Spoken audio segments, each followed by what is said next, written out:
Hey Cubs fans, Soda Nation, leaving day 4 of spring training. It is Wednesday, and Friday is when I'm expecting more action to pick up, because that's when the first full workout is with position players, and good Lord, I really hope it does, because it has been slow over here. I've got a few updates that are interesting, but for the most part, today was pitchers fielding practice, and that was it. It lasted for an hour. Last year when I came here for spring training, it was action all the time. It was, and maybe it was just because it was my first year of doing this that I was just like, wow, this is so cool. And I don't know, but I don't think so, because my wife and I were just talking about it, and she came to the field with me today. There she is with our sleeping daughter. And we remember distinctly being like up at the autograph area, getting players on camera, getting videos of them walking in at like 7 o'clock. Then we were going over to the field at 9 and getting infield practice, seeing Michael Bush taking grounders at first base, seeing Christopher Morel at third base. Like, all that was going on before practice, and then practice starts at 9, and then it was batting practice, and then it's live pitchers, and just none of that right now. So I don't know if it's just because they started earlier than a lot of other teams that they're going at a slower pace, but if it doesn't pick up on Friday, I am going to be like, what are we doing here, Cubs? But a couple updates here. So first of all, Kyle Tucker is here. I saw him from afar.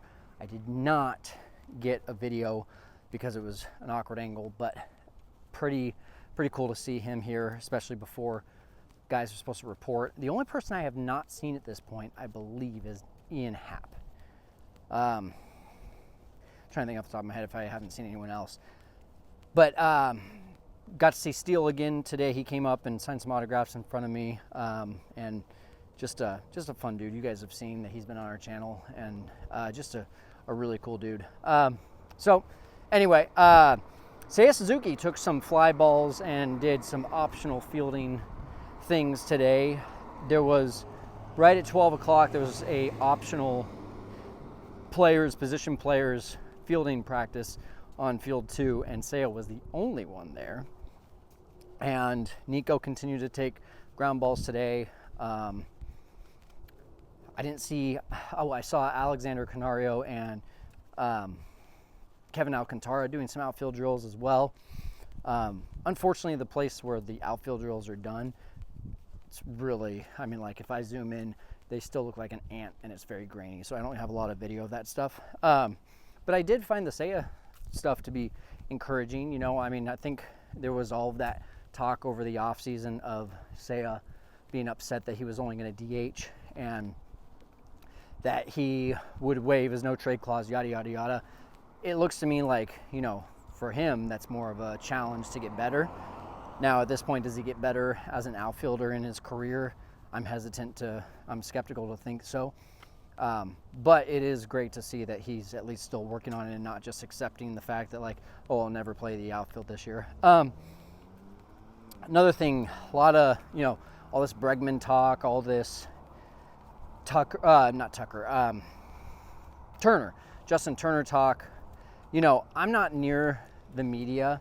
I'm behind the fence, so people can't, I don't get to talk to Jed Hoyer. I don't get to talk to Carter Hawkins. I don't get to talk to, I can ask the media, but they aren't going to leak any information to me if they've, I talked to Bruce Levine today for a little bit. I'm not going to ask him, like, oh, what are you hearing about Bregman? Because he's going to write about whatever that is, or he's going to tweet about it, or he's going to talk about it on 670 The Score. So, there's not this, like, you don't come to spring training and just, like, hear all these whispers, right?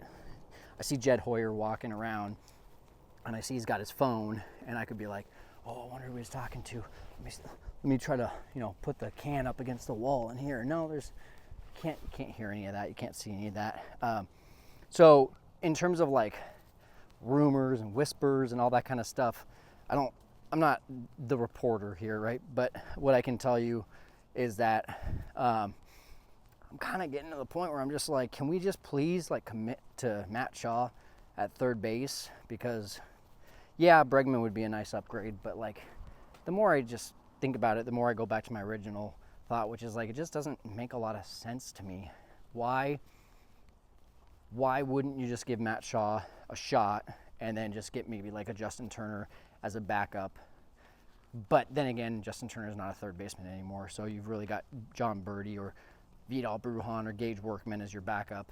So I don't know. I just get to the point right now where I'm just kind of over all of those talks, and I just want something to happen. If it's going to be Bregman, do it. If it's going to be Shaw, stick with it. And this is why, to me, it just feels like something needs to be put into place for the off seasons where it's like, if you don't have a player signed as a either player or a team or both, you're penalized if you get signed after this date for this reason. I don't know what the answer is, but I really hope that something gets taken care of, because, you know, I'm sure even though he doesn't tell you, Matt Shaw is probably impacted by that kind of talk. Like, hey, when Craig Counsell goes out and says, I know that Matt Shaw is going to get the first shot at third base, and then you hear all these whispers about Bregman, you know, it's gonna affect a guy. Doesn't matter what he says, it's gonna affect him.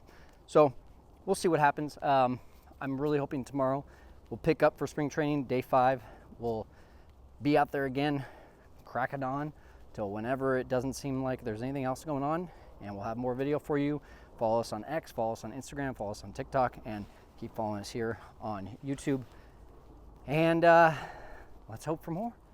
We'll see you guys. I'm going to go put my arm on ice. Talk to you later. Setup Nation, I want to take a quick break so that you know how you can support our channel and wear some cool swag like this. We've teamed up with Obvious Shirts to give you a chance to have your very own Setup Man shirt or hat. Pick from 3 different types of shirts, or my personal favorite, the trucker hat. Go to the link in the description of this video and podcast to claim your Setup Man apparel. And thank you so much for supporting our channel.